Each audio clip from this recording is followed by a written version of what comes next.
Olá, sejam bem-vindos. Eu sou a repórter Carolina Rodrigues e vou apresentar mais uma edição do Revista DBO em Foco, o programa que leva até você as principais reportagens da versão impressa da revista. Hoje vamos falar sobre abate clandestino, que embora pareça coisa do passado para muita gente, ainda existe e resiste em alguns estados da região Nordeste, como o Maranhão, que foi tema de uma reportagem na edição de junho da DBO. Quem vai falar com a gente sobre esse problema da cadeia produtiva e principalmente de saúde pública é a engenheira agrônoma Rita de Cássia, assistente técnica do Departamento de Política Agropecuária da Secretaria do Estado de Agricultura, Pecuária e Pesca do Maranhão, a Sagrima. Ela também é idealizadora da campanha Bate Seguro. Bem-vinda, Rita. Muito obrigada pelo convite. Para mim é uma honra estar aqui falando dessa campanha que para a gente aqui é muito importante. É uma campanha que surgiu da necessidade da gente mostrar para a população como é que estava a situação do abate no estado, né? E que é um caso de saúde pública, como você falou. A gente precisa ter a garantia da sanidade, da qualidade do alimento que vai à nossa mesa. Você explicou rapidamente para mim, assim, o que é a campanha Abate Seguro, né? Quando ela foi lançada efetivamente, no que ela se consiste? A ideia da campanha, ela foi idealizada mostrando cada passo da cadeia da carne, porque é muito importante as pessoas compreenderem que a cadeia da carne não é só a carne, o prato de carne chegar na sua mesa, ela vai desde a criação, desde o pequeno ou grande pecuarista, com a forma como ela é criada, ele obedecendo às regras sanitárias, os prazos de vacina, de medicação, e aí a venda desse animal para o abatedouro, né? E no caso, chegando no abatedouro, ele é analisado antes da morte e após a morte, para ver se ele está em condição de consumo. Quando visivelmente ele já apresenta doenças que não podem levar ao consumo, ele já é descartado lá, já é retirado da linha de abate. Depois de abatido, ele é analisado, a carne, as vísceras, se tiver alguma zoonose, alguma doença que seja transmitida para o ser humano, que são doenças que não permitem o consumo, ela também lá vai para a área de sequestro para ser descartada, né, ser incinerada. Então, a gente precisava mostrar para a população que tem todo esse cuidado, e que no abate clandestino, nada disso é feito, não tem a presença do médico veterinário para analisar a qualidade dessa carne. E isso é muito importante, saber o que a gente está comendo.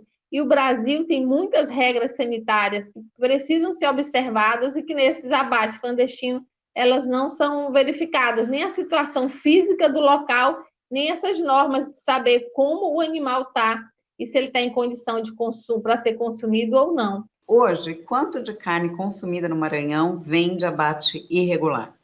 Olha, em 2018, quando a gente começou a fazer esse trabalho em conjunto, em parceria, na época eu trabalhava na Federação dos Municípios, e foi feito um documento a várias mãos, porque tinha ajuda de médicos veterinários, fiscais agropecuários do Estado. A previsão era que era em torno de 73% do que era consumido no Estado é de abate clandestino. Mas uma coisa que para esclarecer, o abate clandestino é todo animal que é abatido em estabelecimento que não é registrado. E o que a gente tem? Muitos municípios, mas no meu município tem um abatedouro municipal, mas aquele abatedouro não é registrado nem no Serviço de Inspeção Municipal, nem no estadual, nem no federal. Então, ele é clandestino, ele é irregular. E aí, se ele não está registrado, você não sabe se ele está seguindo as regras sanitárias, se tem médico veterinário.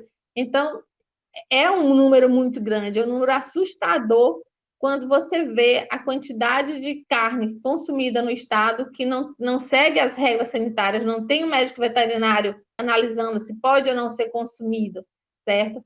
E isso é um custo muito alto para a nossa saúde. Essa campanha é justamente para que tenha esse alerta e que a gente saia dessa situação de clandestinidade, de carnes irregulares.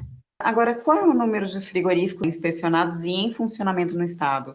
E eu também queria saber se existe uma estimativa de quantos sejam irregulares hoje. Na última análise, que foi há poucos dias, nós temos 3 abatedouros que é registrado no Serviço de Inspeção Federal, que são aqueles abatedouros que estão aptos para vender a outros estados e para exportar. Nós temos 7 abatedouros no Serviço de Inspeção Estadual, que são aqueles abatedouros que podem vender no estado todo. Sendo que desses 7, semana passada, conseguiu fazer adesão ao CISBI, que ele já pode vender para outros estados, que é um abatedouro de Açailândia. E nós temos 10 abatedouros registrados no serviço de inspeção municipal, mas isso não significa que sejam 10 municípios, porque, na realidade, desses 10 abatedouros, nós temos 3 que são aqui em São Luís, 4 no município de Codó. Então, aí só nós já temos 7 abatedouros em 2 municípios. E o restante está dividido em outros 3 municípios. Então, e nós somos 210 municípios aqui no Maranhão. Então, você vê que tem uma quantidade enorme de municípios, de áreas do estado, que estão descobertas desse abate regularizado. E só esses abatedouros não conseguem atender a demanda do estado. E nós temos o segundo maior rebanho de bovinos do Nordeste.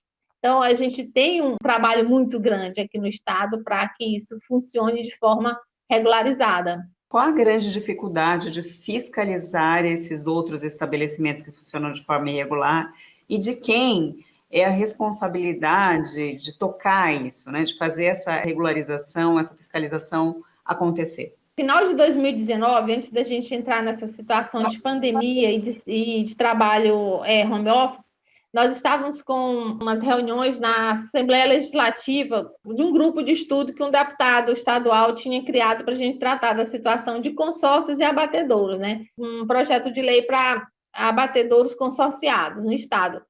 Na época, a fiscal agropecuária da AGED fez uma apresentação dizendo que tinha 372 abatedouros que foram localizados trabalhando de forma irregular nas 18 regionais da AGED. Quem tem que fazer essa fiscalização dos abatedouros é a AGED, é a Agência de Defesa Sanitária do Estado. Só que o que acontece? A AGED não tem fiscais, eu acredito, num número suficiente para que seja feito isso de forma contínua. Então, são feitas campanhas onde eles fazem essas fiscalizações, essas visitas rotineiro em busca disso. Quando tem o serviço de inspeção municipal no município, o município também é responsável por fiscalizar esses locais de abate clandestino e de outras situações de produtos de origem animal. Mas também tem um elo muito importante nessa cadeia de fiscalização, que são as vigilâncias sanitárias, tanto a estadual como as municipais, que são os açougues. Porque se você faz a fiscalização nos açougues, onde eles têm que comprovar a origem da carne, se você não tem onde vender a carne clandestina, com certeza vai ajudar a diminuir esse abate clandestino. Então, outro elo importantíssimo na fiscalização são os açougues, que quem faz isso é as vigilâncias sanitárias estadual e municipal. Então, para resolver esse assunto, tem que ser um trabalho conjunto, tanto a AGED como as vigilâncias sanitárias, porque uma fiscaliza o local do abate e a outra o local de venda. Para resolver isso, a gente precisa de técnicos de mão de obra e precisa de regularização. Existem outras alternativas, Rita, que vocês estão buscando também para resolver esse problema do abate clandestino na região?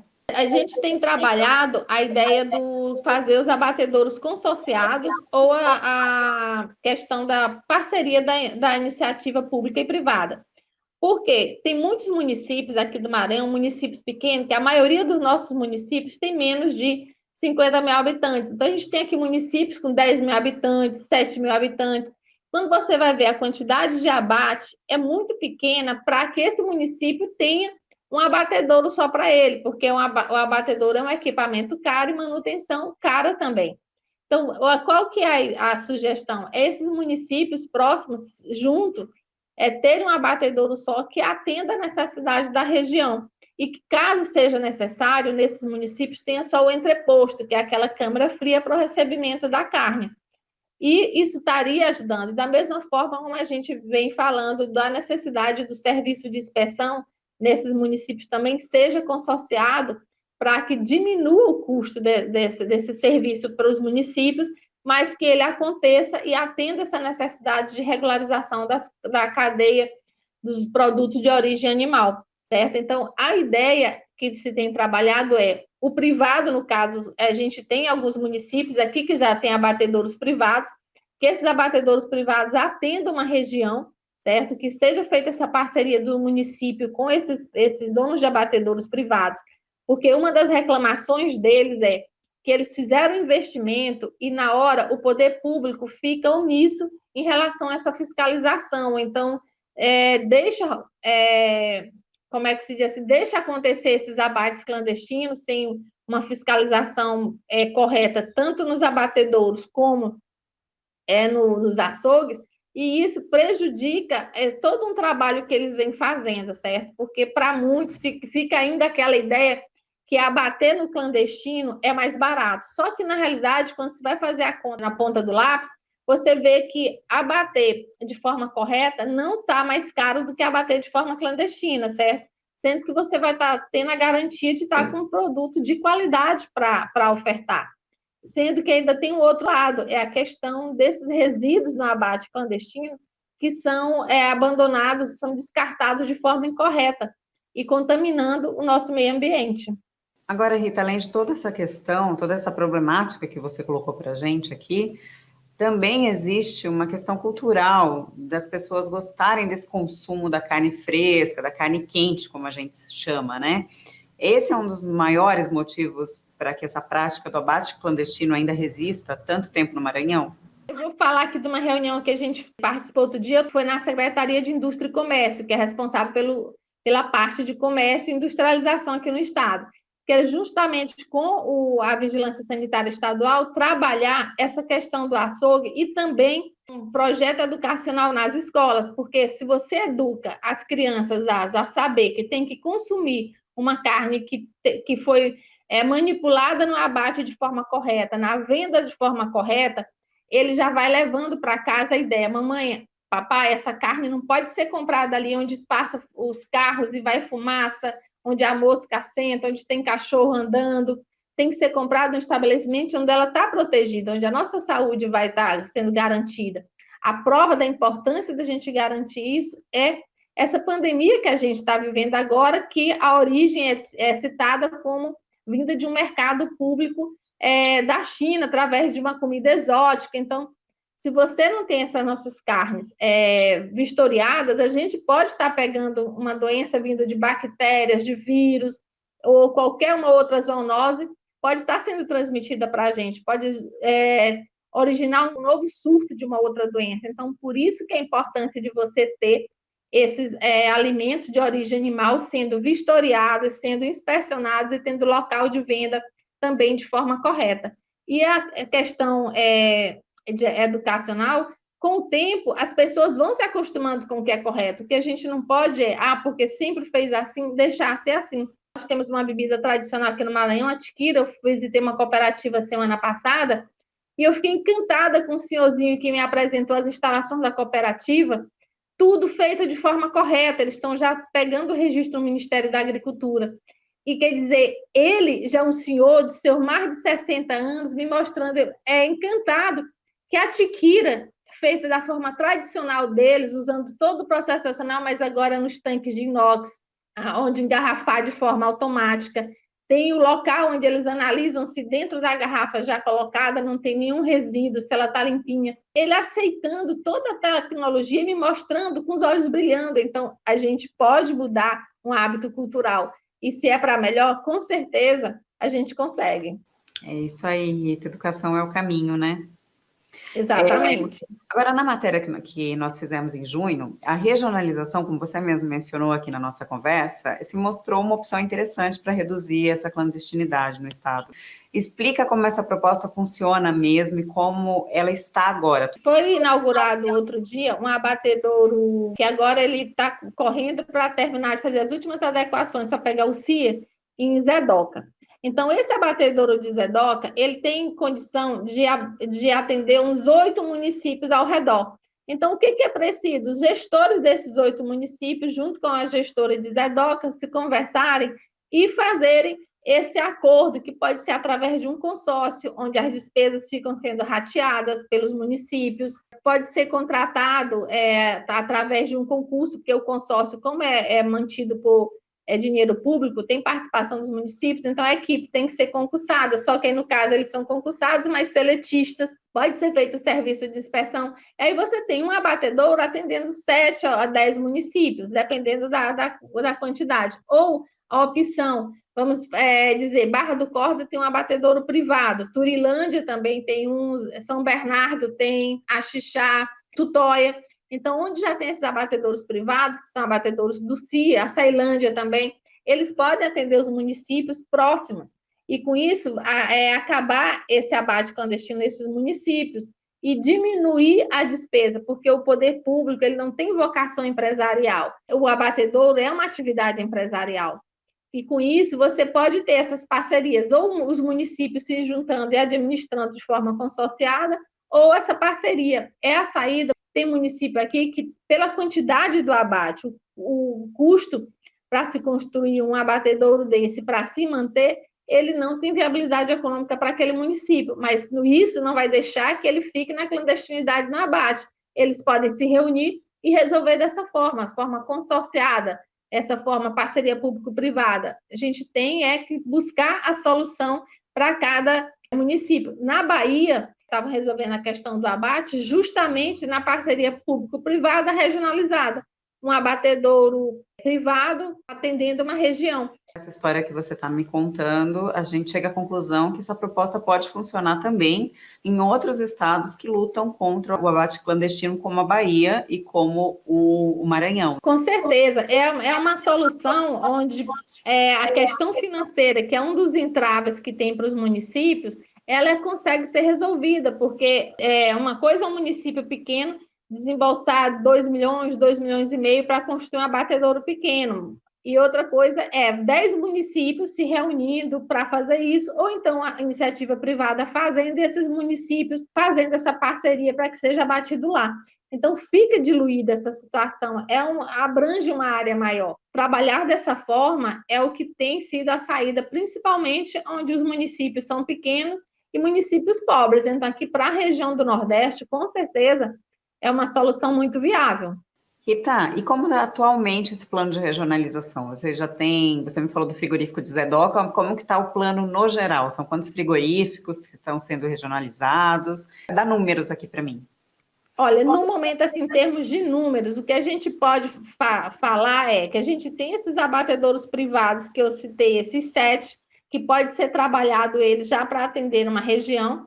Tem alguns municipais, por exemplo, Zedoca, que acabou de ser construído. O de São Domingos do Maranhão, que estava a construção parada, está sendo finalizada. Em Paraibano, tem um abatedouro que precisa só a câmara fria, precisa poucos detalhes também para ser finalizado.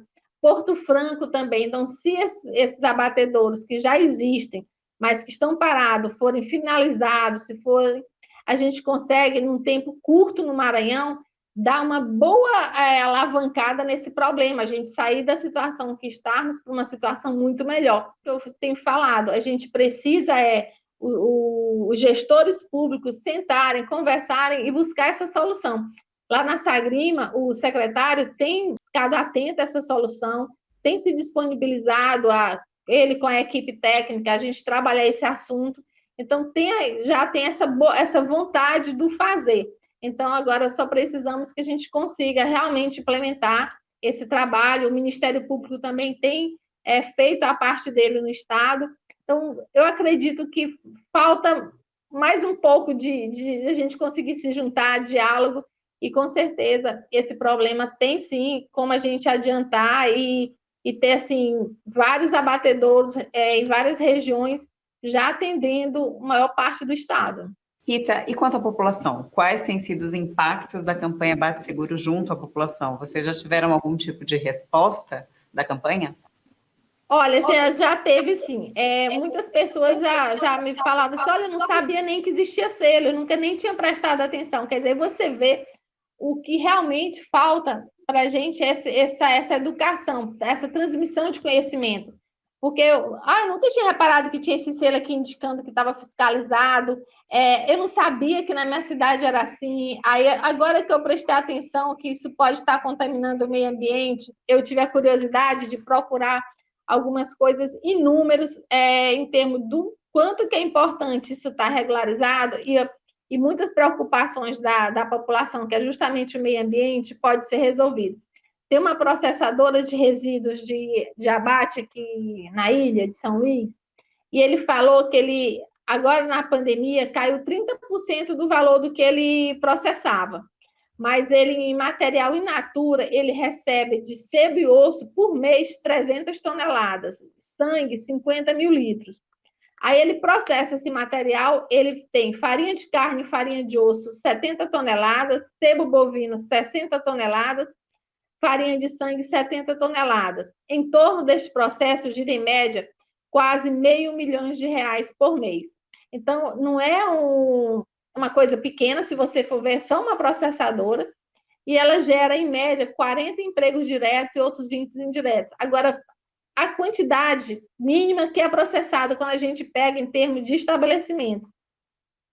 Esse material ele recolhe de 5 abatedouros de bovinos, um de suíno, o de frango só a parte de vísceras, as penas ele não pega, e ele atende umas 100 lojas de carne entre rede de supermercado e frigorífico e casa de carne na região só daqui de São Luís. Então, ele recolhe esse resíduo desses locais. 5 abatedouros de bovinos. Se a gente tem só no SIM 10, quer dizer, ele estava pegando, seria só a metade.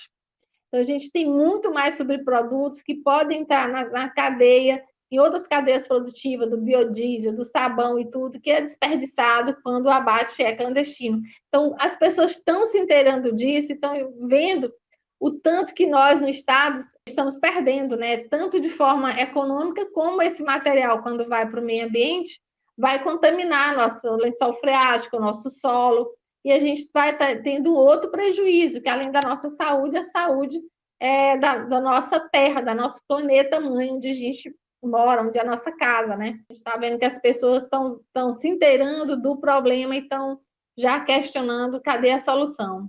Que bom, Rita. Bom, nós esperamos que vocês consigam conscientizar as pessoas da importância do abate seguro, tanto para a cadeia produtiva, como você mencionou, quanto para a saúde pública, quanto para o meio ambiente, quanto para a sociedade. Obrigada. Eu que agradeço essa oportunidade e espero que futuramente a gente esteja em um Maranhão em outro patamar, que a gente já consiga dizer, olha, agora nós estamos cuidando do nosso meio ambiente, estamos comendo um alimento saudável. E nós ficamos por aqui com mais uma edição do Revista DBO em Foco, que fica disponível no portal dbo.com.br, no nosso canal do YouTube e também nas nossas redes sociais. A você, obrigada pela companhia, até a próxima.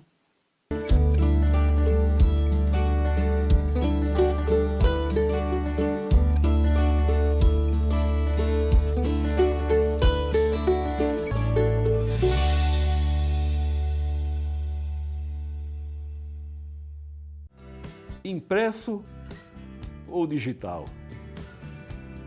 Se você quer o melhor conteúdo para a pecuária, fique com os dois.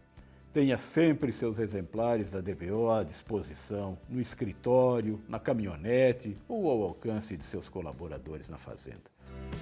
DBO é fonte de conhecimento, com suas reportagens de campo, matérias, artigos e análises de mercado. Além de tudo isso, DBO tem vários especiais ao longo do ano. Instalações, suplementação, confinamento, reprodução e genética e o especial de pastagem. Todo esse conteúdo também pode estar à disposição do assinante em qualquer lugar em versão digital. Você vê e lê a sua DBO no computador através do portal DBO ou no tablet e celular através dos aplicativos para iOS ou Android. Se sua assinatura venceu ou ainda não é assinante, entre lá na nossa loja no portal DBO e faça sua assinatura impressa e digital ou só digital. DBO, há mais de 38 anos acompanhando e antecipando tendências na pecuária.